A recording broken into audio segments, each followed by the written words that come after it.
वंजाए तेरी मोहब्बत हिक तू, जित हो वंजै जाए ते थाऊ मौजूद सोए। पोरी परम वंजाए पीरी मोहब्बत हिक तू। वाहिगुरु जी का खालसा वाहिगुरु जी की फतेह। आप सर्वत गुरु रूप साध संगत अत उच्चे श्रेष्ठ कर्मा वाले हो, जो कि अमृत वेले तो लै करके गुरुद्वारा श्री बंगला साहिब सवेर तो ही सेवावां निभा रहे हो, सिमरन च जुड़े हो। साडे तो पहला रागी जथे ने श्री आसा जी की वार का कीर्तन करके आप जी नूं निहाल किया है। उपरंत गुरमुख प्यारे सिंह साहिब जी ने जो लड़ीवार कथा चल रही है वो मूल पाठ आप जी नूं सरवण कराया है। अज बहुत वड्डा इतिहासक दिन है। पुत्रां दे दानी साहिबे कमाल साहिब श्री गुरु गोबिंद सिंह जी सच्चे पातशाह अज दे दिन ज्योति जोत समाए सी श्री हजूर साहिब विखे। बड़े बली जहान ते होए पैदा, लिस्ट वेखी बड़े बड़े दानियां दी, पर वाजां वालिया जदों तेरा नां आउंदा हद मुक जांदी है उदों कुरबानियां दी। पुत्रां दे दानी साहिबे कमाल साहिब श्री गुरु गोबिंद सिंह पातशाह जिन्हां दी शरीरक आयु 42 साल दी होई है। 42 सालां दी छोटी उम्र दे विच वो महान कौतक कीते। मैं हूँ परम पुरख को दासा, देखण आयो जगत तमाशा, कि होर दुनिया का कोई औलिया पीर पैगंबर कर नहीं सकिया। गुरु नानक साहिब जी का 10वां जामा तकरीबन 239 साल का समा पहले पातशाह तो लैके 10वें पातशाह तक बनता है। संसार दे विच शरीर करके विचरे, शरीर काल दे हुंदियां अग्यानी जीवां नूं अग्यानता दे विचों कढ के ज्ञान दा प्रकाश हिरदियां च कीता। जदों सृष्टि दी रचना होई उदों अकाल पुरख वाहिगुरू जी दा 3 जिहड़े मुखी देवते हन ब्रह्मा विष्णु ते शिव, उन्हां दे नाल वचन होया सी कि कलयुग दे समय दे विच मैं 10 शरीर धारण करांगा। 10 देहां वखरे वखरे नां ते वखरे वखरे थां होणगे जिथे मैं देह नूं अपनी नूं प्रगट करांगा, पर जोत अते जुगत इक्को ही होवेगी। सो गुरु नानक साहिब गुरु गोबिंद सिंह पातशाह दे विच कोई भेद नहीं, इक्को ही जोत है। लहणे दी फैराई है नानका दोही खट्टी है, जो तू हां जुगत साए सह काया फिर पलटी है। कलगीधर जी ने आनंदपुर छड्डिया, सरसा ते परिवार दा विछोड़ा होना, उस तो बाद तपदे भट्ठे नूं ठारना, फिर चमकौर साहिब दे विच घसमान दा युद्ध होना, ताड़ी मार के उत्थों निकलना ते कह देना हिंद दा पीर जा रहा, जे किसे विच जुरत है तां रोक लवे। उत्थों फिर माछीवाड़े दे जंगलां नूं भाग लाउणा, माछीवाड़े तो चल के कनेचा पिंड होर हेरां पिंड विच दी हुंदे होए आलमगीर, फिर रायकोट राय कल्ले दे पास पहुंचना। उत्थे छोटे साहिबजादियां दी शहादत दी खबर आप जी नूं मिलनी। रायकोट दी धरती ते तीर दी नोक दे नाल घाही दे बूटे नूं पट के कह देना कि जिहड़ी मुगलिया सल्तनत सैकड़े सालां तो हिंदुस्तान ते राज कर रही है, अज मैं उस मुगलिया सल्तनत की जड़ पट दी है। ये मुगलिया सल्तनत की जड़, ये जालम राज की जड़ कलगीधर सच्चे पातशाह ने पट्टी है। नहीं यह मुगलिया सल्तनत की जड़ नहीं सी पट्टी जानी। देवी देव देवरे संतोख सिंगा दूर होते रीत मिट जाती कथा बेदन पुराण की। श्री गुरु गोबिंद सिंह पावन परमसूर मूर्त न होती जपै करुणा निधान की। जे 10वें पातशाह संसार विच ना आउंदे तां अज जालमां दा राज होना सी। इत्थे अपने परिवार अपने पिता गुरु तेग बहादुर नूं दिल्ली तोरिया। जालम औरंगे दे सिर 9वें पातशाह ने अपना देह रूपी ठीकरा भन्निया। ठीकर फोर दलीस सिर प्रापुर कीओ प्यान तेग बहादुर सी किरिया करी ना तुनहु आन। ये श्री 10वें ग्रंथ साहब दे विच आप जी लिखदे है। फिर महाराज ने मुक्तसर घसमान का युद्ध करना ते फतेह प्राप्त करनी। दमदमा साहिब आके कमर कसा खोलना ते सारी श्री गुरु ग्रंथ साहिब की बीड़ अपनी रसना तो अंतरजामता दे नाल भाई मनी सिंह ते बाबा दीप सिंह दे पासों लिखवाउणी। उथों फिर चल के हौली हौली नादेड़ पहुंचना। बहादुर शाह दे पुत्रां दे विच राज भाग वास्ते लड़ाई हुई।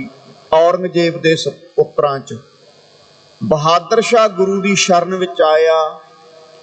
शरण आवे तिस कंठ लावे ये विरध स्वामी संदा। जिहड़ा गुरु की शरण च आ जावे गुरु साहब उहनूं कंठ गले ना लाउंदे आ। फिर औरंगजेब दे पुत्र तारा आजम नूं मार करके बहादुर शाह नूं राज तिलक देना। बहादुर शाह नाल जिहड़ा वचन होया सी कि तेनू राज गद्दी तां लैके दे देवांगे, पर जिन्हां जालमां ने पीर बुद्धू शाह नूं शहीद कीता, साडे छोटे साहिबजादिआं नूं शहीद कीता, उन्हां जालमां नूं साडे हवाले कर दे। बाद विच बहादुर शाह मुकर गया सी। फिर महाराज कहन लगे आखिर तूं औरंगजेब दा ही खून है तेरियां नसां च।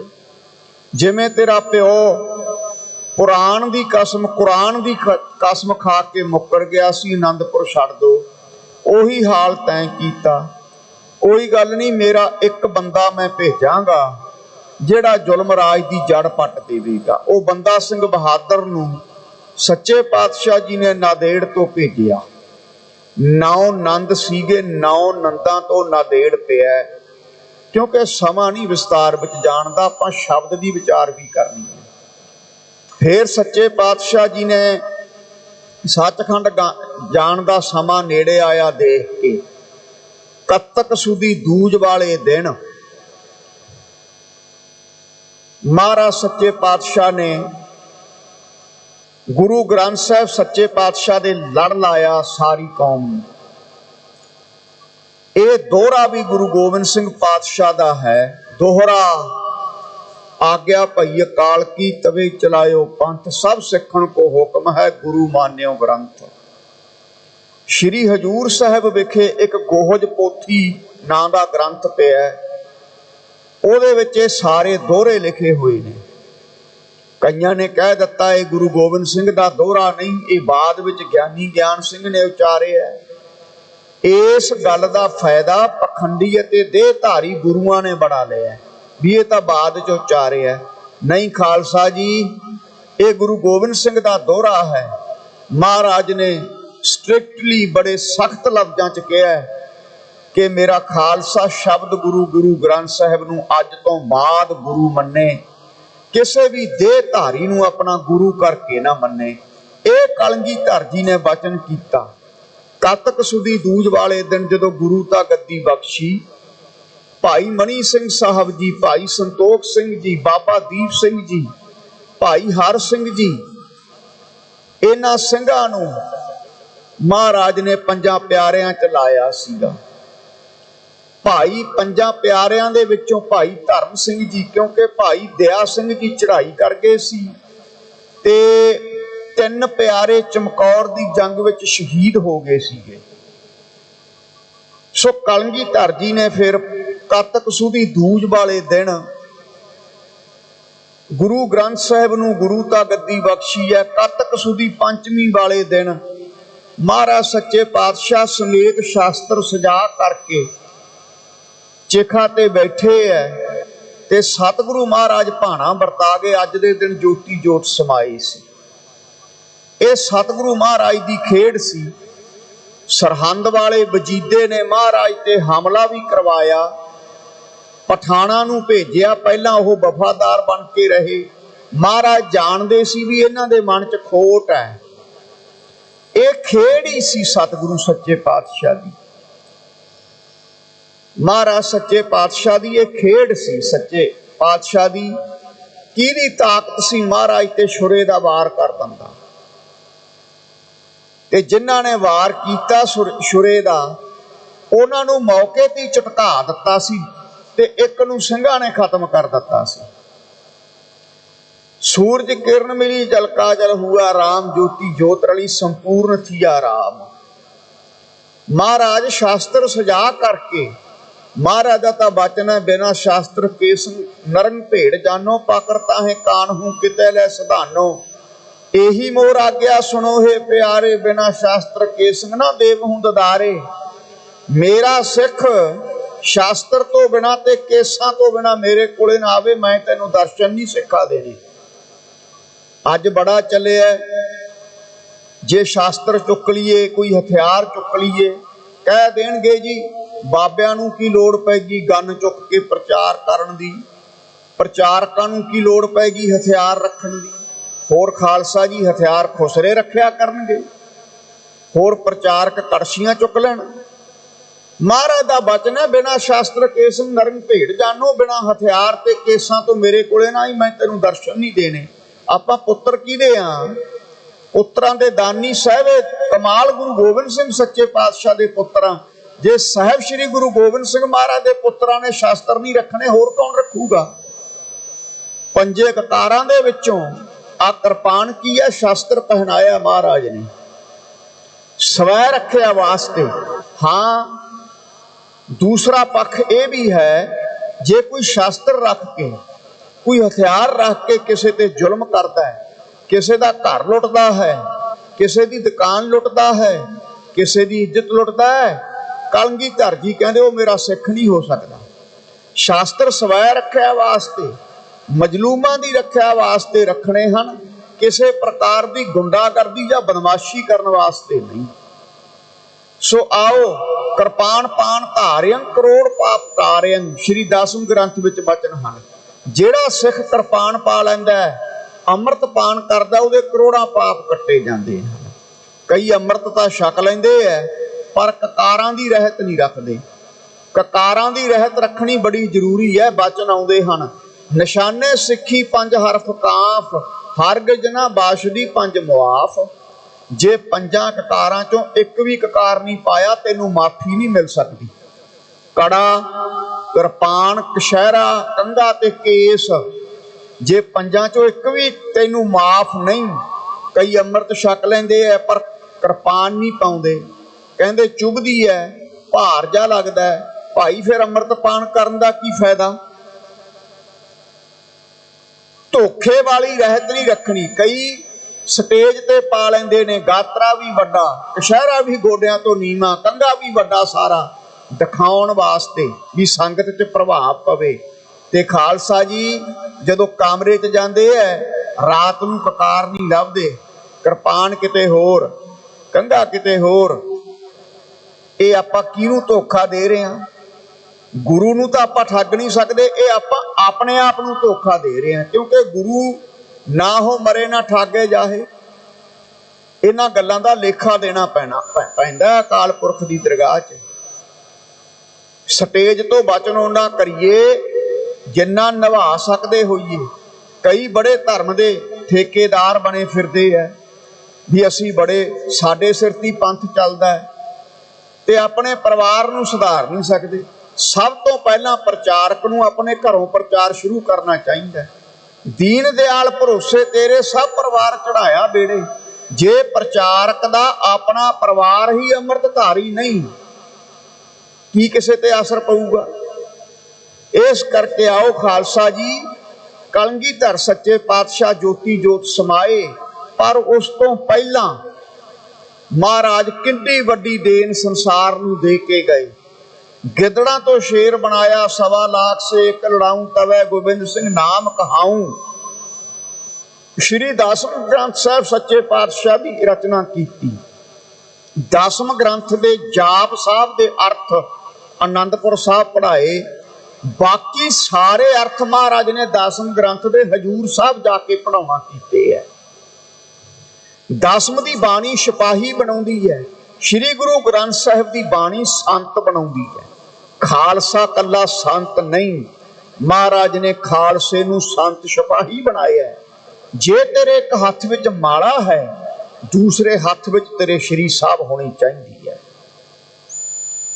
जब लग खालसा रहे न्यारा, तब लग तेज देऊ मैं सारा। जब यह गह विपरण की रीत, मैं ना करूं इनकी प्रतीत। खालसिया, जिन्ना समा तू पंजे ककारां दा धारनी हो करके संसार तो वखरा रहेगा, अमृत वेले की संभाल बाणी बाणे का धारनी होवेगा, मेरा पूरा आशीर्वाद, मेरा हथ तेरे सिर ते होवेगा।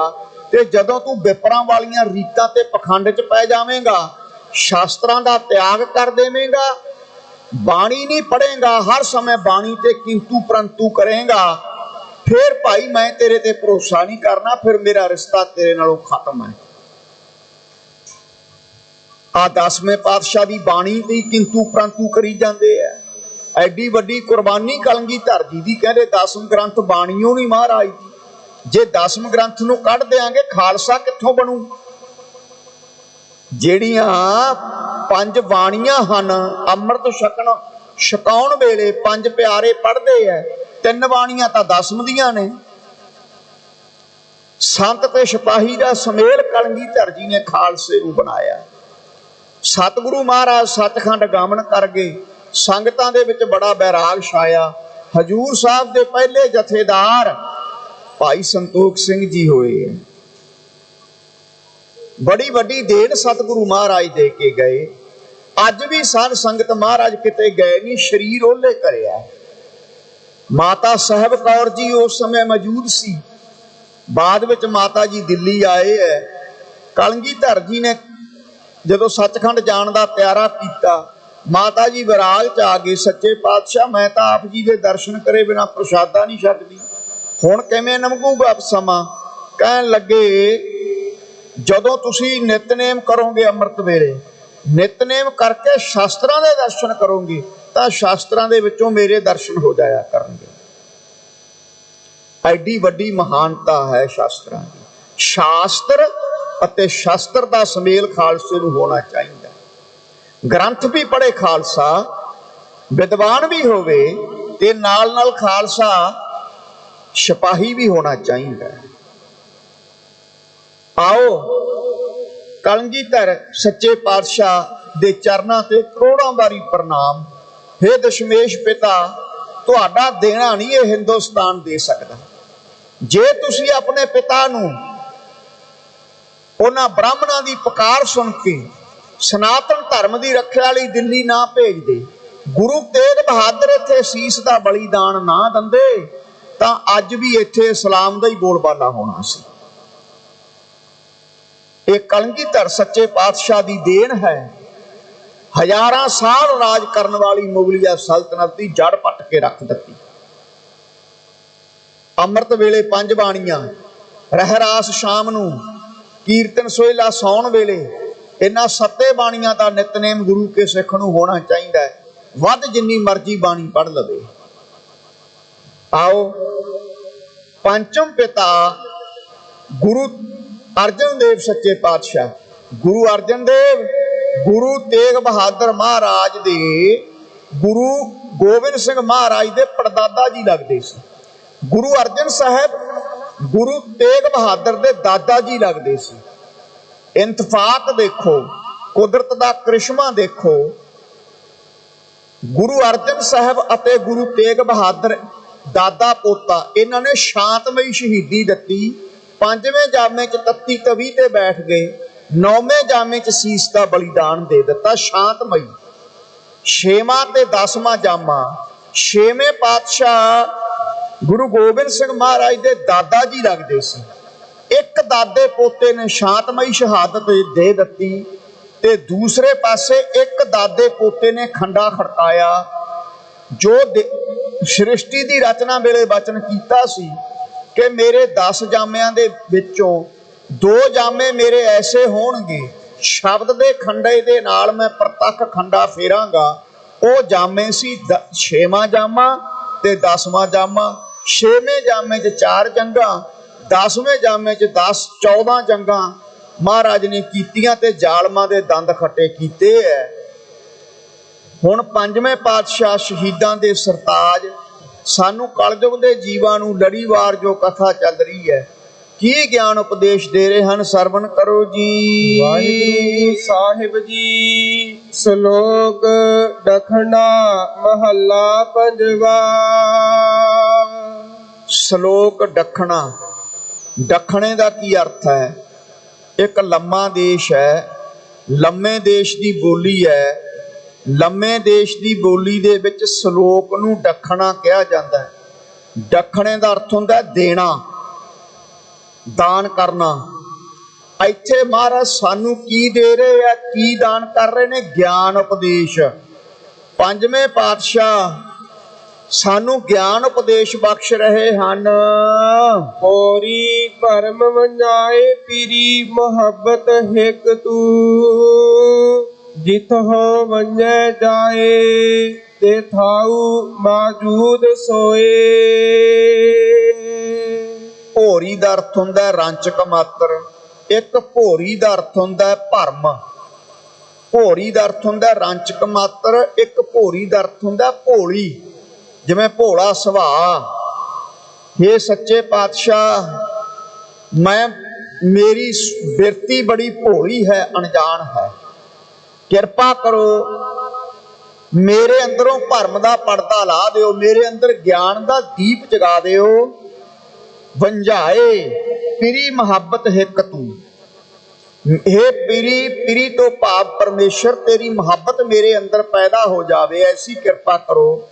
ਜਦੋਂ ਤੁਹਾਡਾ ਪਿਆਰ ਵੈਰਾਗ ਮੇਰੇ ਅੰਦਰ ਪੈਦਾ ਹੋ ਜਾਵੇਗਾ, ਜਿਹੜੀ ਮੇਰੀ ਬਿਰਤੀ ਭੋਲੀ ਹੈ, ਅਣਜਾਣ ਹੈ, ਉਹਦੇ ਅੰਦਰੋਂ ਭਰਮ ਦਾ ਪਰਦਾ ਲੈ ਜੂਗਾ। ਜਾਂ ਦੂਸਰਾ ਇਹਦਾ ਅਰਥ ਹੈ ਭੋਰੀ ਭਰਮ, ਜਿਹੜਾ ਅੰਦਰ ਭਰਮ ਹੈ, ਜਦੋਂ ਰੰਚਕ ਮਾਤਰ ਵੀ ਸੁਰਤੀ ਅਕਾਲ ਪੁਰਖ ਦੇ ਚਰਨਾਂ ਨਾਲ ਜੁੜ ਗਈ, ਪਿਆਰ ਪੈ ਗਿਆ, ਉਹ ਭਰਮ ਦਾ ਅੰਦਰੋਂ ਨਾਸ਼ ਹੋ ਜਾਂਦਾ ਹੈ।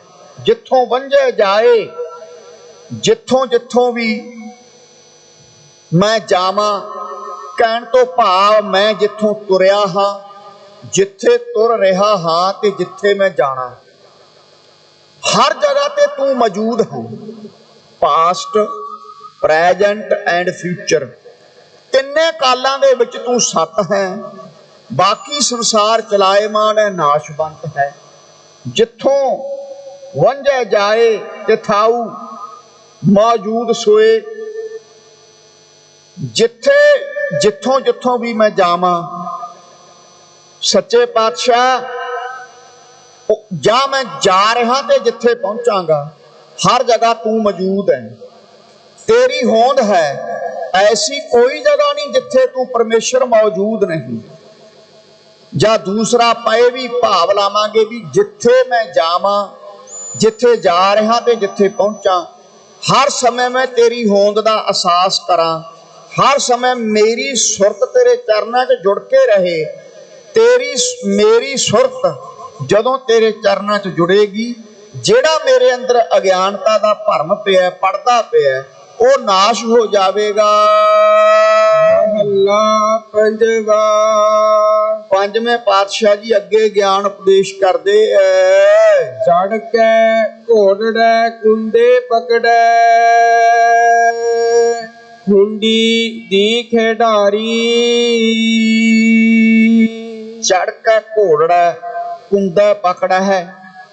ਜਿਹੜਾ ਘੋੜ ਸਵਾਰ ਹੁੰਦਾ ਹੈ, ਕੁੰਦੇ ਦਾ ਮਤਲਬ ਹੁੰਦਾ ਹੈ ਬੰਦੂਕ ਹੁੰਦੀ ਹੈ ਨਾ, ਬੰਦੂਕ ਦਾ ਪਿਛਲਾ ਪਾਸਾ ਲੱਕੜ ਦਾ ਜਿਹੜਾ ਹੁੰਦਾ ਹੈ, ਬੱਟ ਵੀ ਕਹਿ ਦਿੰਦੇ ਆ। ਜਿਹੜਾ ਖੁੰਡੀ ਦਾ ਖਿਡਾਰੀ ਹੈ, ਉਹ ਘੋੜ ਸਵਾਰੀ ਸਾਧ ਸੰਗਤ ਜੀ ਚੰਗੀ ਤਰ੍ਹਾਂ ਨਹੀਂ ਕਰ ਸਕਦਾ। ਘੋੜ ਸਵਾਰੀ ਉਹ ਕਰ ਸਕਦਾ ਹੈ ਜਿਹੜਾ ਘੋੜ ਸਵਾਰ ਹੈ। ਘੋੜ ਸਵਾਰ ਜਿਹੜਾ ਹੈ ਉਹ ਬੰਦੂਕ ਨੂੰ ਪਕੜ ਕਰਕੇ ਵੀ ਘੋੜ ਸਵਾਰੀ ਕਰ ਸਕਦਾ ਹੈ, ਪਰ ਜਿਹੜਾ ਖੁੰਡੀ ਦਾ ਖਿਡਾਰੀ ਹੈ, ਇਹ ਸੰਸਾਰ ਵੀ ਇੱਕ ਖੇਡ ਹੈ। ਚੜ ਕੇ ਘੋੜੜਾ ਕੁੰਦਾ ਪਕੜੈ ਖੁੰਡੀ ਦੀ ਖਿਡਾਰੀ, ਉਹ ਨਹੀਂ ਕਰ ਸਕਦਾ।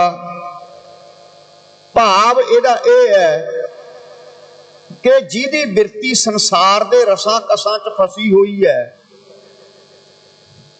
ਜਿਹੜਾ ਖੁਦ ਰਸਾਂ ਕਸਾਂ ਤੇ ਵਿਸ਼ੇ ਵਿਕਾਰਾਂ 'ਚ ਫਸਿਆ ਹੋਇਆ ਹੈ, ਉਹ ਸ਼ਾਸਤਰਾਂ ਦੀ ਘੋੜ ਰੂਪ ਸਵਾਰੀ ਕਰਕੇ, ਸਾਧ ਸੰਗਤ ਜੀ, ਵੇਦਾਂ ਸ਼ਾਸਤਰਾਂ ਦੀ ਸਵਾਰੀ ਕਰਕੇ ਕਿਸੇ ਨੂੰ ਗਿਆਨ ਉਪਦੇਸ਼ ਨਹੀਂ ਦੇ ਸਕਦਾ। ਭਾਵ ਜਿਹੜਾ ਆਪ ਰਸਾਂ ਕਸਾਂ 'ਚ ਫਸਿਆ ਹੈ, ਖੂੰਡੀ ਦੀ ਖੇਡ ਦਾ ਖਿਡਾਰੀ ਹੈ, ਜਿਹੜਾ ਆਪ ਹੀ ਅੰਮ੍ਰਿਤ ਵੇਲੇ ਨਹੀਂ ਜਾਗਦਾ, ਆਪ ਹੀ ਬਾਣੀਆਂ ਦਾ ਨਿਤਨੇਮੀ ਨਹੀਂ, ਉਹ ਕਿਸੇ ਨੂੰ ਗਿਆਨ ਉਪਦੇਸ਼ ਨਹੀਂ ਦੇ ਸਕਦਾ। ਇਸ ਪੰਕਤੀ ਦਾ ਸਰਲ ਤੌਰ ਤੇ ਇਹ ਭਾਵ ਹੈਗਾ, ਜਿਹੜਾ ਘੋੜ ਸਵਾਰੀ ਕਰਦਾ, ਟ੍ਰੇਨਡ ਹੈ, ਉਹ ਰਾਈਫਲ ਲੈ ਕੇ ਵੀ, ਉਹਨੂੰ ਪਕੜ ਕੇ ਵੀ ਘੋੜ ਸਵਾਰੀ ਕਰ ਸਕਦਾ। ਹੁਣ ਜਿਹੜਾ ਘੋੜ ਸਵਾਰੀ ਕਰਨੇ ਨਹੀਂ ਜਾਣਦਾ, ਉਹ ਰਾਈਫਲ ਆਦਿਕ ਨੂੰ ਪਕੜ ਕੇ ਉਹਦੇ ਕੁੰਦੇ ਨੂੰ ਕਿੱਦਾਂ ਘੋੜ ਸਵਾਰੀ ਕਰੇਗਾ। ਇਸੇ ਤਰ੍ਹਾਂ ਖਾਲਸਾ ਜੀ, ਜਿਹਦੀ ਆਪਣੀ ਨਾਮ ਦੀ ਕਮਾਈ ਨਹੀਂ, ਵਿਸ਼ੇ ਵਿਕਾਰਾਂ 'ਚ ਗਲਤਾਨ ਹੈ, ਲੱਖ ਭਾਵੇਂ ਸਟੇਜਾਂ ਤੋਂ ਗਿਆਨ ਉਪਦੇਸ਼ ਦਿੰਦਾ ਫਿਰੇ, ਉਹਦੇ ਗਿਆਨ ਉਪਦੇਸ਼ ਦਾ ਕਿਤੇ ਕਿਸੇ ਤੇ ਕੋਈ ਅਸਰ ਨਹੀਂ ਹੋਣਾ। ਹਾਲਤ ਉਹਦੀ ਇਹ ਹੈ, ਆਵਰਹਿ ਕੋ ਉਪਦੇਸ਼ ਤੇ ਮੁਖ ਮੈਂ ਪਰ ਹੈ ਰੇਤ, ਰਾਸ ਬਰਾਨੀ ਰਾਤ ਤੇ ਖਾਇਆ ਘਰ ਕਾ ਖੇਤ। ਹੋਰਾਂ ਦੀ ਖੇਤੀ ਖੱਤਾ ਕਰਦਾ, ਆਪਣੀ ਉਜਾੜ ਨਹੀਂ। ਹੋਰਾਂ ਨੂੰ ਗਿਆਨ ਉਪਦੇਸ਼ ਦਿੰਦਾ ਆਪਣੀ ਖੇਤੀ ਉਜਾੜ ਲਈ ਕਹਿਣ ਤੋਂ ਭਾਵ ਆਪ ਜੁੜਿਆ ਨਹੀਂ, ਹੋਰਾਂ ਨੂੰ ਜੁੜਨ ਦਾ ਉਪਦੇਸ਼ ਦਿੰਦਾ ਹੈ, ਤੇ ਉਹਦੇ ਕਹਿਣ ਤੇ ਕਿਸੇ ਨੇ ਵੀ ਨਾਮ ਦੇ ਨਾਲ ਨਹੀਂ ਜੁੜਨਾ। ਜਿਸ ਕਾ ਅੰਤਰ ਵਸੈ ਨਿਰੰਕਾਰ, ਤਿਸ ਕੀ ਸੀਖ ਤਰੈ ਸੰਸਾਰ। ਜਿਹਦੇ ਅੰਦਰ ਨਿਰੰਕਾਰ ਵਾਹਿਗੁਰੂ ਵਸਦਾ ਹੈ, ਜਿਹੜਾ ਨਿਤਨੇਮੀ ਪ੍ਰੇਮੀ ਹੈ, ਉਸੇ ਦੀ ਸਿੱਖਿਆ ਦਾ ਦੂਸਰੇ ਤੇ ਅਸਰ ਪਊਗਾ ਤੇ ਉਹੀ ਫਿਰ ਅੱਗੇ ਨਾਮ ਨਾਲ ਜੋੜੇਗਾ।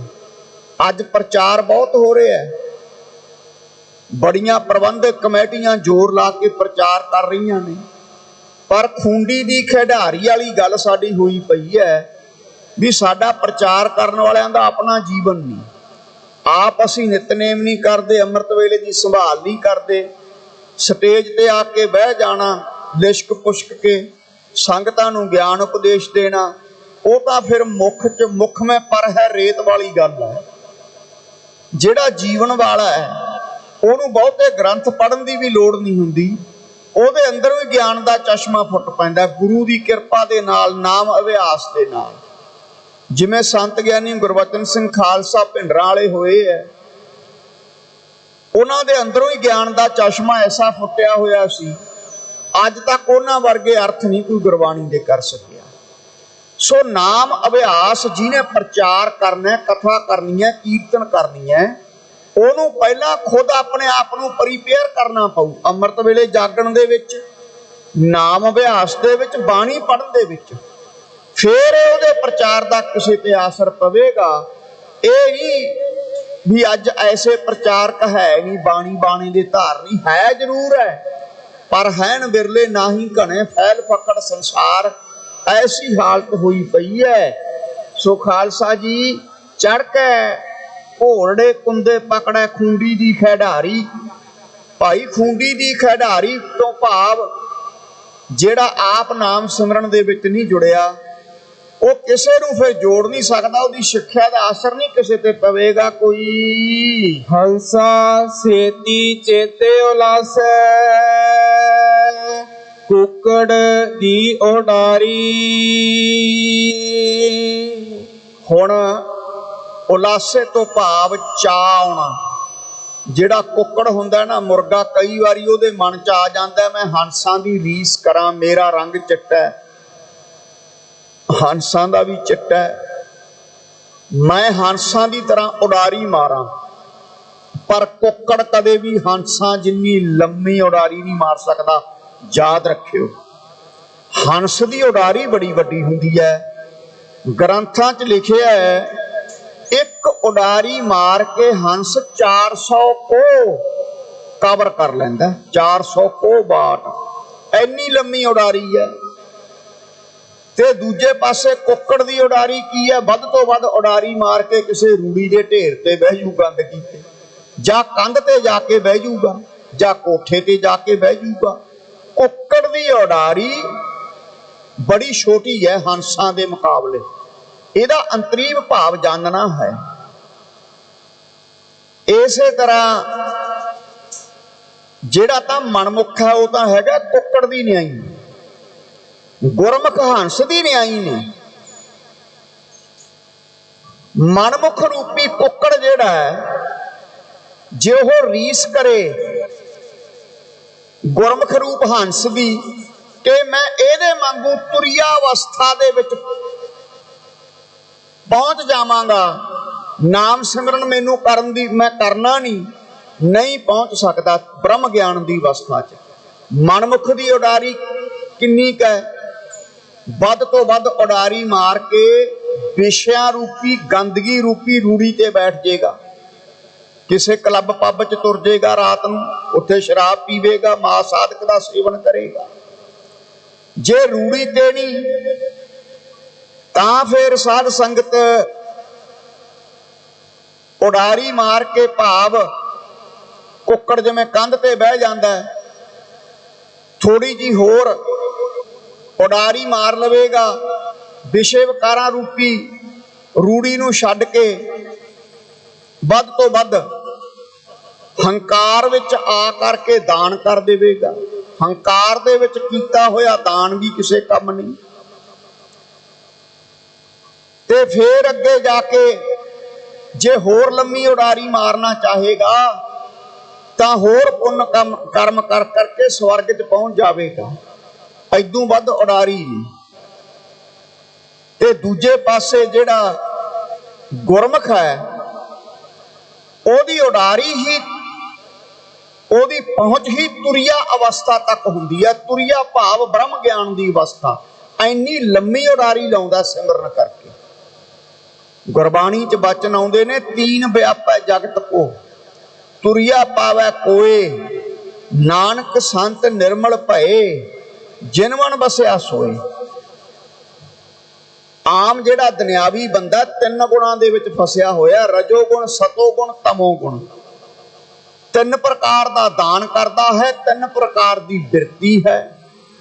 ਸਾਡੀ ਬਿਰਤੀ ਵੀ ਤਿੰਨ ਤਰ੍ਹਾਂ ਦੀ ਹੈ, ਰਾਜਸੀ ਬਿਰਤੀ, ਸ਼ਾਂਤ ਕੀ ਬਿਰਤੀ ਤੇ ਤਾਮਸੀ ਬਿਰਤੀ। ਦਾਨ ਵੀ ਤਿੰਨ ਤਰ੍ਹਾਂ ਦਾ ਕਰਦੇ ਹਾਂ ਅਸੀਂ ਦੁਨੀਆਦਾਰ ਦੇ ਲੋਕ, ਤਿੰਨ ਪ੍ਰਕਾਰ ਦਾ, ਰਾਜਸੀ ਦਾਨ, ਤਾਮਸੀ ਦਾਨ, ਸ਼ਾਂਤਕੀ ਦਾਨ। ਰਾਜਸੀ ਦਾਨ ਉਹ ਹੈ ਜਿਹੜਾ ਆਪਣੀ ਸ਼ੋਭਾ ਵਾਸਤੇ ਦਾਨ ਕੀਤਾ ਹੋਵੇ, ਜਿਵੇਂ ਰਾਜਨੀਤਿਕ ਲੋਕ ਕਰਦੇ ਆ। ਸਾਰੇ ਨਹੀਂ, ਕਈ ਉਹਨਾਂ ਨੂੰ ਸੁਭਾਅ ਹੁੰਦਾ ਥੋੜਾ ਜਿਹਾ ਦਾਨ ਕਰਿਆ ਤੇ ਫਲੈਕਸ ਬੋਰਡ ਲਵਾ ਤੇ ਮੈਂ ਦਾਨ ਕਰਿਆ, ਮੇਰੀ ਮਸ਼ਹੂਰੀ ਹੋਵੇ, ਇਹ ਰਾਜਸੀ ਦਾਨ ਹੈ। ਇੱਕ ਹੁੰਦਾ ਤਾਮਸੀ ਦਾਨ, ਦਾਨ ਵੀ ਕਰਨਾ ਤੇ ਖਿੱਚ ਕੇ ਕਰਨਾ, ਚਿੜ ਕੇ, ਇਹਨੂੰ ਕਹਿੰਦੇ ਨੇ ਤਾਮਸੀ ਦਾਨ, ਉਹਦਾ ਕੋਈ ਫਾਇਦਾ ਨਹੀਂ। ਇੱਕ ਦਾਨ ਹੁੰਦਾ ਸ਼ਾਂਤਕੀ, ਦਾਨ ਕਰਨਾ ਪਰ ਪਰਮੇਸ਼ਰ ਦਾ ਦਿੱਤਾ ਹੋਇਆ ਸਮਝ ਕੇ ਕਰਨਾ। ਮਹਾਰਾਜ ਤੈਂ ਮੈਨੂੰ ਦਿੱਤਾ, ਮੈਂ ਅੱਗੇ ਦੇ ਰਿਹਾ, ਮੇਰਾ ਕੀ ਹੈ ਇੱਥੇ, ਮੇਰਾ ਮੁਝ ਮੈਂ ਕਿਛ ਨਹੀਂ, ਜੋ ਕਿਛ ਹੈ ਸੋ ਤੇਰਾ। ਪਰ ਜਿਹੜੇ ਗੁਰਮੁਖ ਹੁੰਦੇ ਨੇ ਉਹ ਤਿੰਨੇ ਗੁਣਾਂ ਤੋਂ ਉੱਪਰ ਹੁੰਦੇ ਨੇ, ਤੁਰੀਆ ਅਤੀਤ ਅਵਸਥਾ ਦਾ ਆਨੰਦ ਮਾਣਦੇ ਨੇ। ਸੋ ਹੰਸਾਂ ਦੀ ਉਡਾਰੀ ਦੀ ਤਰ੍ਹਾਂ ਗੁਰਮੁਖ ਜਿਹੜੇ ਹੈ ਬ੍ਰਹਮ ਗਿਆਨ ਦੀਆਂ ਉਡਾਰੀਆਂ, ਤੁਰੀਆ ਅਵਸਥਾ ਦੀਆਂ ਉਡਾਰੀਆਂ ਲਾਉਂਦੇ ਹਨ। ਇਸ ਕਰਕੇ ਭਾਈ ਕੁੱਕੜ ਰੂਪ ਜਿਹੜੇ ਮਨਮੁਖ ਹੈ ਦੁਨੀਆਦਾਰ ਲੋਕ ਕਦੇ ਵੀ ਗੁਰਮੁਖਾਂ ਦੀ ਰੀਸ ਨਹੀਂ ਕਰ ਸਕਦੇ। ਹਾਂ, ਗੁਰੂ ਦੀ ਕਿਰਪਾ ਹੋ ਜਾਵੇ ਤਾਂ ਕੁਝ ਵੀ ਹੋ ਸਕਦਾ। ਗਣਕਾ ਵੀ ਇੱਕ ਬੇਸ਼ਵਾ ਸੀ, ਅਕਾਲ ਪੁਰਖ ਦੀ ਐਸੀ ਕਿਰਪਾ ਹੋਈ ਸੂਆ ਪੜਾਵਤ ਗਣਕਾ ਤਰੀ ਸੋ ਹਰ ਨੈਨੋ ਕੀ ਪੂਤਰੀ। ਅਕਾਲ ਪੁਰਖ ਦੇ ਨੈਣਾ ਦੀ ਪੁਤਲੀ ਬਣ ਗਈ। ਬਾਲਮੀਕੈ ਹੋਆ ਸਾਧ ਸੰਗ ਧਰੂ ਕੋ ਮਿਲਿਆ ਹਰਨ ਸੰਗ। ਬਾਲਮੀਕ ਜੀ ਦਾ ਜੀਵਨ ਬਦਲ ਗਿਆ। ਬਾਬਾ ਵਿਧੀ ਚੰਦ ਜੀ ਦਾ ਜੀਵਨ ਬਦਲ ਗਿਆ। ਵਿਧਿਆ ਸ਼ੀਨਾ ਗੁਰੂ ਕਾ ਸੀਨਾ। ਸ਼ੀਨਾ ਗੋਤ ਹੈ ਤੇ ਸੀਨੇ ਦਾ ਅਰਥ ਹੈ ਹਿਰਦਾ। ਬਾਬਾ ਵਿਧੀ ਚੰਦ ਸਾਹਿਬ ਵਾਸਤੇ ਮਹਾਰਾਜ ਨੇ ਹਿਰਦਾ ਅੱਖਰ ਵਰਤੇ ਹੈ ਕਿ ਵਿਧੀ ਚੰਦ ਮੈਂ ਤੇਰੀ ਸੇਵਾ ਤੋਂ ਇੰਨਾ ਪ੍ਰਭਾਵਿਤ ਹਾਂ, ਤੂੰ ਮੇਰਾ ਦਿਲ ਹੈ, ਤੂੰ ਮੇਰਾ ਹਿਰਦਾ ਹੈ। ਇਤਿਹਾਸ ਦੇ ਵਿੱਚ ਜੇ ਕਿਸੇ ਸਿੱਖ ਨੂੰ ਦਿਲ ਕਿਹਾ ਮਹਾਰਾਜ ਨੇ, ਆਪਣਾ ਹਿਰਦਾ ਕਿਹਾ, ਕੇਵਲ ਤੇ ਕੇਵਲ ਬਾਬਾ ਵਿਧੀ ਚੰਦ ਸਾਹਿਬ ਨੂੰ ਕਿਹਾ। ਅਕਾਲ ਪੁਰਖ ਕਿਰਪਾ ਕਰ ਦੇਵੇ, ਕਾਵਾਂ ਤੋਂ ਹੰਸ ਬਣਾ ਸਕਦਾ ਹੈ। ਜੇ ਹੰਗਤਾ ਦੇ ਅਧੀਨ ਕੋਈ ਕਰਮ ਕਰੇਗਾ, ਸੇਵਾ ਕਰੂਗਾ ਤਾਂ ਦਿਖਾਵੇ ਵਾਸਤੇ, ਲੰਗਰ 'ਚ 4 ਭਾਂਡੇ ਮਾਂਜੇਗਾ, ਫੋਟੋ ਕਰਾ ਕੇ ਨੈਟ ਤੇ ਪਾ ਦੇਣੀ, ਝਾੜੂ ਮਾਰਨਾ ਤਾਂ ਫੋਟੋ ਫੇਸਬੁੱਕ ਤੇ ਪਾ ਦੇਣੀ, ਇਹੋ ਜੀ ਸੇਵਾ ਮਹਾਰਾਜ ਨੂੰ ਪ੍ਰਵਾਨ ਨਹੀਂ। ਇਹ ਤਾਂ ਲੋਕ ਦਿਖਾਵਾ ਹੈ। ਸਾ ਸੇਵਾ ਕੀਤੀ ਸਫਲ ਹੈ ਜਿਤ ਸਤਿਗੁਰ ਕਾ ਮਨ ਮੰਨੇ। ਸਤਿਗੁਰ ਕਾ ਮਨ ਮੰਨਿਆ ਤਾਂ ਪਾਪ ਸੰਭਲ ਭੰਨੇ। ਦਾਨ ਕਰਨਾ, ਇੱਕ ਹੱਥ ਦਾਨ ਕਰੇ, ਦੂਜੇ ਨੂੰ ਪਤਾ ਵੀ ਨਾ ਲੱਗੇ। ਪਾਠ ਕਰਨਾ, ਗੁਪਤ ਰੱਖਣਾ ਮੈਂ ਕਿੰਨਾ ਕੁ ਨਿਤਨੇਮ ਕਰਦਾ। ਤੇਰਾ ਫੇਸ ਇੰਪ੍ਰੈਸ਼ਨ, ਤੇਰੇ ਚਿਹਰੇ ਦਾ ਪ੍ਰਭਾਵ ਸੰਗਤ ਤੇ ਆਪੇ ਪੈ ਜਾਵੇਗਾ। ਜੇ ਇੱਕ ਪਾਠ ਸੁਖਮਨੀ ਸਾਹਿਬ ਦਾ ਕਰਕੇ ਇੱਥੇ ਸਾਰੀ ਦਿੱਲੀ 'ਚ ਰੌਲਾ ਪਾਉਂਦਾ ਫਿਰਿਆ ਮੈਂ ਪਾਠ ਕੀਤਾ, ਉਹਦਾ ਫਾਇਦਾ ਕੀ? ਭਜਨ ਭੋਜਨ ਖਜ਼ਾਨਾ ਨਾਰੀ ਚਾਰੇ ਪੜਦੇ ਦੇ ਅਧਿਕਾਰੀ ਸਿਆਣੇ ਕਹਿੰਦੇ। ਨਿਤਨੇਮ ਕਰਨਾ, ਸੇਵਾ ਕਰਨੀ ਦੱਸੀ ਦਾ ਨਹੀਂ ਹੁੰਦਾ।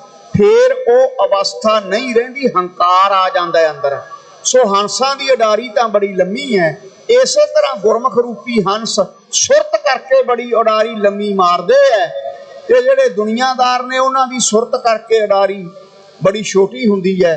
ਕਦੇ ਵੀ ਮੁਕਾਬਲਾ ਨਹੀਂ ਕਰ ਸਕਦੇ ਗੁਰਮੁਖ ਰੂਪ ਹੰਸਾਂ ਦਾ।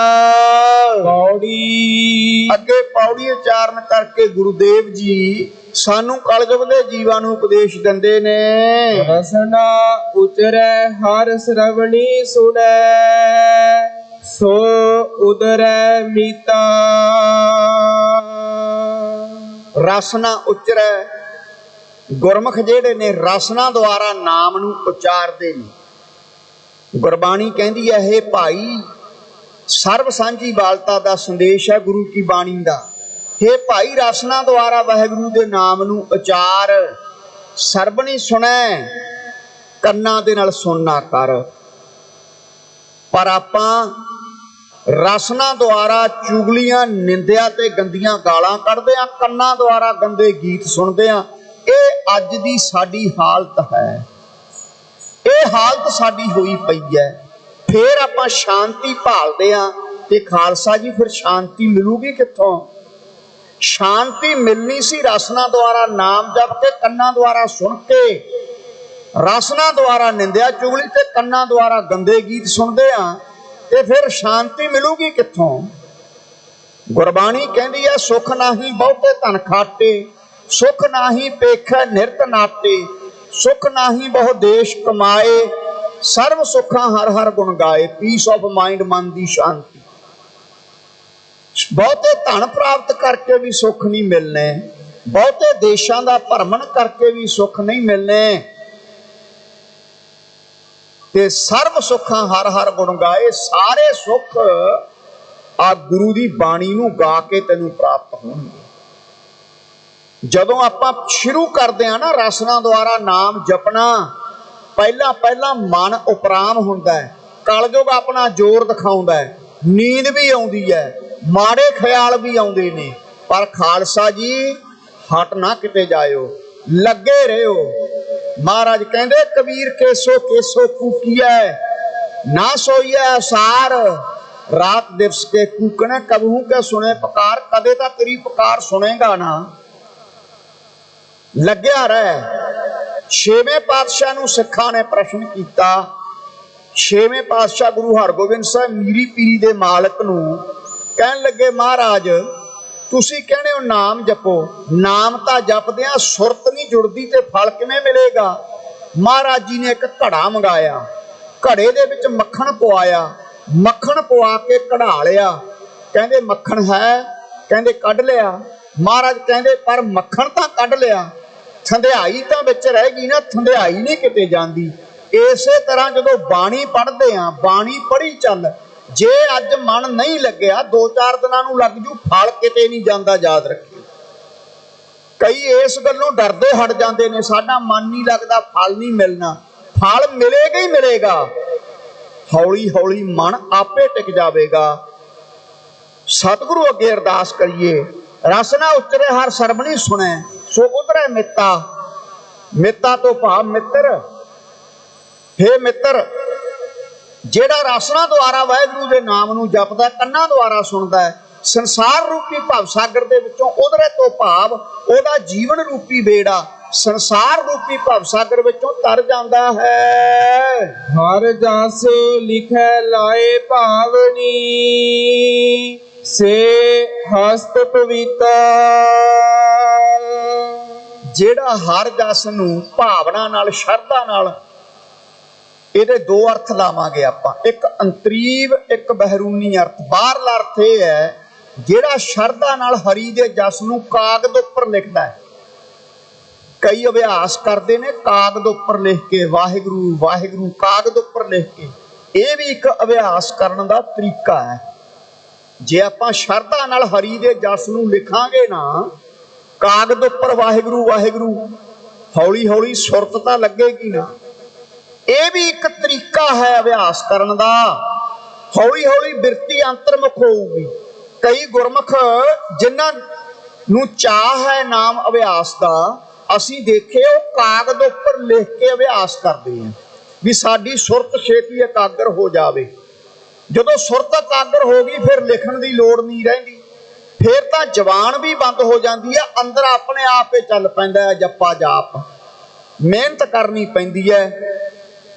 ਹਰ ਜਸ ਲਿਖੈ ਲਾਏ ਭਾਵਨੀ, ਜਿਹੜਾ ਹਿਰਦੇ ਰੂਪੀ ਕਾਗਜ਼ ਤੇ, ਅੰਤਰੀਵ ਅਰਥ ਹੈ, ਜਿਹੜਾ ਹਿਰਦੇ ਰੂਪੀ ਕਾਗਜ਼ ਤੇ ਭਾਵਨਾ ਸ਼ਰਧਾ ਦੀ ਕਲਮ ਦੁਆਰਾ ਲਿਖਦਾ ਹੈ, ਸੇ ਹਸਤ ਪਵਿੱਤਾ। ਉਹ ਭਾਈ, ਉਹਦੇ ਹੱਥ ਨੇ ਨਾ ਜਿਹੜੇ ਪਵਿੱਤਰ ਹਨ, ਜਿਹੜਾ ਭਾਵਨਾ ਸ਼ਰਧਾ ਦੇ ਨਾਲ ਨਾਮ ਨੂੰ ਲਿਖਦਾ ਹੈ।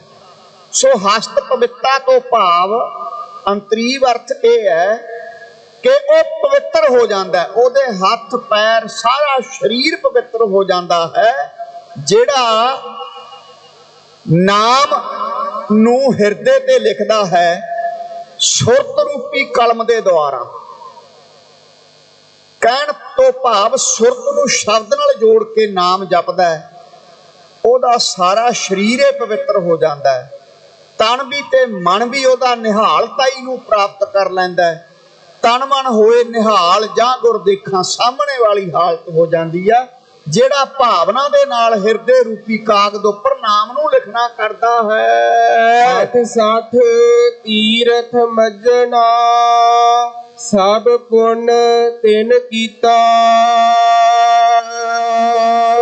ਜਿਹੜਾ ਸ਼ਰਧਾ ਭਾਵਨਾ ਦੇ ਨਾਲ ਹਿਰਦੇ ਤੇ ਨਾਮ ਨੂੰ ਲਿਖਦਾ, ਉਹਨੂੰ 68 ਤੀਰਥਾਂ ਦਾ ਫਲ ਮਿਲਦਾ ਹੈ। 68 ਤੀਰਥ ਹਿੰਦੂ ਧਰਮ ਦੇ ਵਿੱਚ ਗੱਲ ਕੀਤੀ ਹੈ 68 ਤੀਰਥਾਂ ਦੀ। ਕਿਹਦੇ ਕੋਲੇ ਸਮਾਂ ਅੱਜ ਦੇ ਸਮੇਂ 'ਚ ਵੀ 68 ਤੀਰਥਾਂ ਤੇ ਨਹਾਉਂਦਾ ਫਿਰੇ? ਗੁਰੂ ਮਹਾਰਾਜ ਨੇ ਤਾਂ ਸਤਸੰਗ ਨੂੰ ਕਹਿਤਾ 68 ਤੀਰਥਾਂ ਤੋਂ ਵੱਡੀ ਹੈ ਸਤਸੰਗ। ਕਈ ਕੋਟਕ ਜਗ ਫਲਾ ਸੁਨ ਗਾਵਨ ਹਾਰੈ ਰਾਮ, ਕਰੋੜਾਂ ਜੱਗਾਂ ਦਾ ਫਲ ਮਿਲਦਾ ਭਾਈ ਸਤਸੰਗ ਵਿੱਚ ਆ ਕੇ। ਕਿਹੜੇ 68 ਤੀਰਥਾਂ ਦੀ ਗੱਲ? 68 ਤੀਰਥ ਤਾਂ ਉਹਦੇ ਚਰਨ ਚੁੰਮਦੇ ਨੇ ਜਿਹੜਾ ਬਾਣੀ ਪੜ੍ਹਦਾ। ਮਹਾਰਾਜ ਕਹਿੰਦੇ ਐਸਾ ਗੁਰਮੁਖ ਜਿਹੜਾ ਰਸਨਾ ਦੁਆਰਾ ਨਾਮ ਜਪਦਾ ਹੈ, ਕੰਨਾਂ ਦੁਆਰਾ ਸੁਣਦਾ ਹੈ, ਹਰ ਜਸ ਨੂੰ ਭਾਵਨਾ ਦੇ ਨਾਲ ਲਿਖਦਾ, ਸ਼ਰਧਾ ਦੇ ਨਾਲ। 68 ਤੀਰਥ ਮੱਜਣਾ, ਮੱਜਣਾ ਤੋਂ ਭਾਵ ਹੁੰਦਾ ਪੁਰਬ ਇਸ਼ਨਾਨ ਕਰਨਾ ਜਾ ਕੇ। ਸਭ ਪੁੰਨ ਤਿਨ ਕੀਤਾ, ਸਾਰੇ ਤਰ੍ਹਾਂ ਦੇ ਪੁੰਨ 68 ਤੀਰਥਾਂ ਦਾ ਇਸ਼ਨਾਨ ਦਾ ਫਲ ਉਹਨੂੰ ਸੁਤੇ ਸਿੱਧ ਹੀ ਪ੍ਰਾਪਤ ਹੋ ਜਾਂਦਾ ਹੈ। ਜਿਹੜਾ ਆਪਣੇ ਘਰ ਵਿੱਚ ਰਹਿ ਕੇ ਆਪਣੇ ਹਿਰਦੇ ਤੇ, ਆਪਣੇ ਹਿਰਦੇ ਰੂਪੀ ਪੱਟੀ ਤੇ ਸ਼ਰਧਾ ਭਾਵਨਾ ਦੀ ਕਲਮ ਦੁਆਰਾ ਨਾਮ ਨੂੰ ਲਿਖਦਾ ਹੈ, ਨਾਮ ਨੂੰ ਜਪਦਾ ਹੈ, ਰਸਨਾ ਦੁਆਰਾ ਕੰਨਾਂ ਦੁਆਰਾ ਸੁਣਦਾ ਹੈ, ਉਹਨੂੰ ਘਰ ਬੈਠੇ ਹੀ 68 ਤੀਰਥਾਂ ਦਾ ਤੇ ਸਾਰੇ ਪੁੰਨਾਂ ਦਾ ਫਲ ਪ੍ਰਾਪਤ ਹੋ ਜਾਂਦਾ ਹੈ। ਸੰਸਾਰ ਸਾਗਰ ਤੇ ਉਦਰੇ ਵਿਖਿਆ ਗੜ ਜੀਤਾ। ਸਤਿਗੁਰੂ ਮਹਾਰਾਜ ਸੱਚੇ ਪਾਤਸ਼ਾਹ ਕਹਿੰਦੇ ਆ, ਸੰਸਾਰ ਸਾਗਰ ਤੋਂ ਉਧਰੇ ਤੋਂ ਭਾਵ ਸੰਸਾਰ ਸਾਗਰ ਤੋਂ ਉਹਦਾ ਬੇੜਾ ਪਾਰ ਹੋ ਜਾਂਦਾ ਹੈ ਜਿਹੜਾ ਕੰਨਾਂ ਦੁਆਰਾ ਬਾਣੀ ਸੁਣਦਾ, ਰਸਨਾ ਦੁਆਰਾ ਜਪਦਾ ਹੈ। ਤੇ ਉਹ ਫਿਰ ਵਿਖਿਆ ਗੜ ਜਿੱਤਾ। ਉਹ ਵਿਖਿਆ ਤੋਂ ਭਾਵ ਵਿਸ਼ੇ ਵਿਕਾਰਾਂ ਦਾ, ਗੜ ਤੋਂ ਭਾਵ ਕਿਲਾ। ਸਾਡੇ ਅੰਦਰ ਵਿਕਾਰਾਂ ਨੇ ਕਿਲਾ ਬਣਾ ਲਿਆ ਬਹੁਤ ਵੱਡਾ। ਕਾਮ ਨੇ, ਕ੍ਰੋਧ ਨੇ, ਲੋਭ ਨੇ, ਮੋਹ ਨੇ ਤੇ ਹੰਕਾਰ ਨੇ। ਇਹ ਪੰਜੇ ਸਾਰਿਆਂ 'ਚ ਨੇ। ਜੇ ਕੋਈ ਕਹੇ ਮੇਰੇ 'ਚ ਕਾਮ ਨਹੀਂ, ਗਲਤ ਕਹਿੰਦਾ ਹੈ। ਸਾਰਿਆਂ 'ਚ ਨੇ, ਪਰ ਇਹਨਾਂ ਪੰਜਾਂ ਨੂੰ ਆਪਾਂ ਸੁਰ 'ਚ ਕਰਨਾ ਹੈ। ਇਹ ਬੇਸੁਰੇ ਹੋਏ ਹੋਏ ਹੈ। ਜੇ ਹਾਰਮੋਨੀਅਮ ਬਾਜਾ ਰਾਗੀ ਸਿੰਘ ਕਰਦੇ ਹੁਣ ਕੀਰਤਨ ਤੇ ਬਾਜਾ ਹੋ ਜਾਵੇ ਬੇਸੁਰਾ, ਆਨੰਦ ਨਹੀਂ ਆਉਣਾ ਖਾਲਸਾ ਜੀ। ਇਸੇ ਤਰ੍ਹਾਂ ਇਹ ਬੇਸੁਰੇ ਹੋਏ ਹੋਏ ਹੈ। ਕਾਮ ਬੇਸੁਰਾ ਹੋ ਗਿਆ, ਇੱਜ਼ਤ ਮਿੱਟੀ 'ਚ ਮਿਲਾ ਦੂ। ਕ੍ਰੋਧ ਬੇਸੁਰਾ ਹੋ ਗਿਆ, ਕਤਲ ਕਰਾ ਦੂਗਾ। ਲੋਭ, ਆ ਲੋਭ ਨੇ ਮਾਰਤਾ ਸੀ ਗੰਗੂ ਬ੍ਰਾਹਮਣ ਨੂੰ। ਇਹ ਬੇਸੁਰੇ ਹੋਏ ਨੇ। ਜਦੋਂ ਸੁਰ 'ਚ ਆ ਗਏ ਜਿਹੜਾ ਕਾਮ ਹੈ, ਇਹ ਫਿਰ ਸਾਧ ਸੰਗਤ ਜੀ ਜਤ ਸਤ ਵਿੱਚ ਬਦਲ ਜੂ। ਏਕਾ ਨਾਰੀ ਜਤੀ ਹੋਏ ਪਰ ਨਾਰੀ ਧੀ ਭੈਣ ਵਿਖਾਣੇ ਵਾਲੀ ਅਵਸਥਾ ਬਣ ਜੂ। ਕ੍ਰੋਧ ਜਿਹੜਾ ਹੈ ਇਹ ਵੀਰ ਰਸ ਵਿੱਚ ਬਦਲ ਜਾਵੇਗਾ। ਵੀਰ ਰਸ 'ਚ ਸੂਰਮਿਆਂ ਨੂੰ ਕਦੇ ਕ੍ਰੋਧ ਨਹੀਂ ਆਉਂਦਾ, ਵੀਰ ਰਸ ਆਉਂਦਾ ਹੈ। ਲੋਭ ਸੰਤੋਖ ਵਿੱਚ ਬਦਲ ਜੂਗਾ। ਮੋਹ ਜਿਹੜਾ ਹੈ ਪ੍ਰੇਮ 'ਚ ਬਦਲ ਜੂਗਾ। ਲੋਭ ਮੋਹ ਹੰਕਾਰ, ਹੰਕਾਰ ਜਿਹੜਾ ਸਵੈਮਾਨ 'ਚ ਬਦਲ ਜੂ। ਅਣਖ ਦੇ ਵਿੱਚ ਜਦੋਂ ਆਪਾਂ ਨਾਮ ਜਪਾਂਗੇ ਉਦੋਂ ਫਿਰ ਹੰਕਾਰ ਨਹੀਂ ਰਹਿਣਾ, ਅਣਖ ਜ਼ਮੀਰ ਜਾਗ ਪੈਂਦੀ ਹੈ ਸੁੱਤੀ ਹੋਈ। ਸੋ ਭਾਈ ਸਤਿਗੁਰੂ ਕਹਿੰਦੇ ਜਿਹੜੇ ਰਸਨਾ ਦੁਆਰਾ ਨਾਮ ਜਪਦੇ ਨੇ, ਕੰਨਾਂ ਦੁਆਰਾ ਸੁਣਦੇ ਐ, ਉਹਨਾਂ ਨੇ ਸੰਸਾਰ ਸਾਗਰ ਦੇ ਵਿੱਚੋਂ ਤਰ ਗਏ। ਉਧਰੇ ਤੋਂ ਭਾਵ ਤਰ ਗਿਆ, ਉਹਨਾਂ ਦਾ ਜੀਵਨ ਰੂਪੀ ਬੇੜਾ ਤਰ ਜਾਂਦਾ ਹੈ ਤੇ ਵਿਕਾਰਾਂ ਦੇ ਕਿਲੇ ਨੂੰ, ਵਿਸ਼ੇ ਵਿਕਾਰਾਂ ਦੇ ਕਿਲੇ ਨੂੰ ਜਿੱਤ ਲੈਂਦੇ ਹਨ। ਉਹ ਨਾਨਕ ਲੜ ਲਾਏ ਉਧਾਰਿਅਨ ਦਈਓ ਸੇਵ ਅਮਿਤਾ। ਨਾਨਕ ਲੜ ਲਾਏ ਉਧਾਰਿਅਨ। ਅਕਾਲ ਪੁਰਖ ਵਾਹਿਗੁਰੂ ਜੀ ਉਹਨਾਂ ਨੂੰ ਫਿਰ ਆਪਣੇ ਲੜ ਲਾ ਕੇ ਉਹਨਾਂ ਦਾ ਉਧਾਰ ਕਰ ਦਿੰਦੇ ਨੇ। ਦਈਓ, ਇਹ ਜਿਹੜਾ ਪਾਠ ਹੈ ਨਾ, ਦੱਦਾ ਯਈਏ ਨੂੰ ਔਂਕੜ, ਇਹਨੂੰ ਦਈਓ ਪਾਠ ਕਰਨਾ ਹੈ। ਦਈਓ, ਦੈ ਪਾਠ ਨਹੀਂ ਕਰਨਾ। ਕਈ ਦੈ ਪਾਠ ਕਰਦੇ ਨੇ। ਦਈਓ, ਦਈਓ ਤੋਂ ਭਾਵ ਪ੍ਰੇਰਕ ਪਰਮਾਤਮਾ। ਦਈਓ ਦਾ ਅਰਥ ਹੁੰਦਾ ਪ੍ਰੇਰਕ ਪਰਮਾਤਮਾ। ਉਹਨਾਂ ਨੂੰ ਆਪਣੇ ਲੜ ਲਾ ਕੇ ਉਹਨਾਂ ਦਾ ਆਧਾਰ ਕਰ ਦਿੰਦਾ। ਸੇਵ ਅਮਿਤਾ, ਸੇਵ ਆਮਿਤਾ ਤੋਂ ਭਾਵ ਜਿਹੜਾ ਅਕਾਲ ਪੁਰਖ ਵਾਹਿਗੁਰੂ ਦਾ ਸਿਮਰਨ ਕਰਦਾ ਹੈ, ਉਹਨਾਂ ਨੂੰ ਫਿਰ ਆਪਣੇ ਲੜ ਲਾ ਕੇ ਅਕਾਲ ਪੁਰਖ ਵਾਹਿਗੁਰੂ ਉਹਨਾਂ ਦਾ ਸੰਸਾਰ ਜੀਵਨ ਦਾ ਬੇੜਾ, ਸੰਸਾਰ ਰੂਪੀ ਭਵ ਸਾਗਰ ਦੇ ਵਿੱਚੋਂ ਮਹਾਰਾਜ ਪਾਰ ਕਰ ਦਿੰਦੇ ਹਨ। ਸੋ ਸਮਾਂ ਵੀ ਹੋ ਲਿਆ, ਇੱਥੇ ਸ਼ਬਦ ਦੀ ਸਮਾਪਤੀ ਹੈ। ਵੱਧ ਤੋਂ ਵੱਧ ਸਮਾਂ ਜੋ ਅੱਜ ਆਪਾਂ ਸ਼ਬਦ ਸਰਵਣ ਕੀਤਾ ਹੈ, ਰਸਨਾ ਦੁਆਰਾ ਨਾਮ ਨੂੰ ਪਹਿਲਾਂ ਜਪਣਾ ਸ਼ੁਰੂ ਕਰਨਾ। ਬੈਖਰੀ ਬਾਣੀ ਦੁਆਰਾ, ਪਰਾ ਪਸੰਤੀ ਮਧਮਾ ਬੈਖਰੀ 4 ਬਾਣੀਆਂ ਨੇ। ਫਿਰ ਜਦੋਂ ਰਸਨਾ ਦੁਆਰਾ ਜਪਾਂਗੇ ਵਾਹਿਗੁਰੂ ਵਾਹਿਗੁਰੂ ਉੱਚਾ ਬੋਲ ਕੇ ਕੰਨ ਸਾਡੇ ਸੁਣਨਗੇ, ਹੌਲੀ ਹੌਲੀ ਸੁਰਤ ਅੰਤਰਮੁਖ ਹੁੰਦੀ ਜਾਵੇਗੀ। ਰਸਨਾ ਤੋਂ ਫਿਰ ਕੰਠ ਵਿੱਚ ਆ ਜਾਵੇਗਾ ਨਾਮ। ਫਿਰ 10 ਗੁਣਾ ਫਲ ਹੋਰ ਵੱਧ ਜੂ। ਫਿਰ ਹੌਲੀ ਹੌਲੀ ਹਿਰਦੇ 'ਚ ਆ ਜੂ। ਫਿਰ 10 ਗੁਣਾ ਫਲ ਹੋਰ ਵੱਧ ਜਾਵੇਗਾ। ਫਿਰ ਪਰਾ ਬਾਣੀ ਆਤਮਾ ਦੀ ਬਾਣੀ ਹੈ। ਇਸ ਕਰਕੇ ਪਹਿਲਾਂ ਭਾਈ ਰਸਨਾ ਦੁਆਰਾ, ਜਿਵੇਂ ਜਨਰੇਟਰ ਸਟਾਰਟ ਕਰਨਾ ਹੁੰਦਾ, ਪਹਿਲਾਂ ਜਦੋਂ ਸਿਮਰਨ 'ਚ ਬੈਠਣਾ ਹੈ ਨਾ, ਪਹਿਲਾਂ ਰਸਨਾ ਦੁਆਰਾ ਜਪਣਾ ਸ਼ੁਰੂ ਕਰਨਾ। ਹੌਲੀ ਹੌਲੀ ਫਿਰ ਸੁਰਤ ਵਿੱਚ ਆ ਜਾਵੇਗਾ। ਫਿਰ ਸਾਡਾ ਆਧਾਰ ਹੋਵੇਗਾ। ਸਤਿਗੁਰੂ ਕਿਰਪਾ ਕਰਨ। ਹੋਈਆਂ ਭੁੱਲਾਂ ਦੀ ਖੇਵਾ 2 ਪੰਕਤੀਆਂ ਪੜ੍ਹ ਕਰਕੇ ਸਮਾਪਤੀ ਕਰਾਂਗੇ। ਦਿੱਲੀ ਗੁਰਦੁਆਰਾ ਪ੍ਰਬੰਧਕ ਕਮੇਟੀ, ਸਾਰੇ ਸੱਜਣ, ਪ੍ਰਧਾਨ ਸਾਹਿਬ, ਦਿੱਲੀ ਦੇ ਧਰਮ ਪ੍ਰਚਾਰ ਕਮੇਟੀ ਦੇ ਚੇਅਰਮੈਨ ਕਰਮਸਰ ਸਾਹਿਬ, ਸਾਡੇ ਸਿੰਘ ਸਾਹਿਬ ਜੀ, ਸਾਰੀਆਂ ਸੰਗਤਾਂ 2.5-3 ਸਾਲ ਹੋ ਗਏ ਤੁਹਾਡੀ ਚਰਨ ਧੂੜ ਲੈਂਦਿਆਂ ਨੂੰ। ਬੜਾ ਤੁਸੀਂ ਪ੍ਰੇਮ ਬਖਸ਼ਦੇ ਹੋ, ਇਸੇ ਤਰ੍ਹਾਂ ਪਿਆਰ ਬਖਸ਼ਦੇ ਰਹੋ। ਸਤਿਗੁਰੂ ਕਿਰਪਾ ਕਰਨ, ਅਰਦਾਸ ਕਰੋ ਤੇਰੀ ਪਣੈ ਖੁਦਾਏ ਤੂੰ ਬਖਸ਼ੰਦਗੀ, ਸ਼ੇਖ ਫਰੀਦਾ ਖੈਰ ਦੀਜੈ ਬੰਦਗੀ। ਬੰਦਗੀ ਦੀ ਦਾਤ ਮਹਾਰਾਜ ਸਾਡੀ ਝੋਲੀ ਪਾ ਦਿਓ। ਇਹ ਬੇਨਤੀ ਅਕਾਲ ਪੁਰਖ ਦੇ ਚਰਨਾਂ 'ਚ ਕਰੋ ਜੀ। ਸੰਸਾਰ ਸਾਗਰ ਤੇ ਉਦਰੇ, ਵਿਖਿਆ ਗੜ ਕੀਤਾ। ਨਾਨਕ ਲੜ ਲਾਏ ਉਧਾਰਿਅਨ, ਦਈਓ ਸੇਵ ਅਮਿਤਾ। ਨਾਨਕ ਲੜ ਲਾਏ ਉਧਾਰਿਅਨ, ਦਈਓ ਸੇਵ ਅਮਿਤਾ। ਵਾਹਿਗੁਰੂ ਜੀ ਕਾ ਖਾਲਸਾ, ਵਾਹਿਗੁਰੂ ਜੀ ਕੀ ਫਤਿਹ।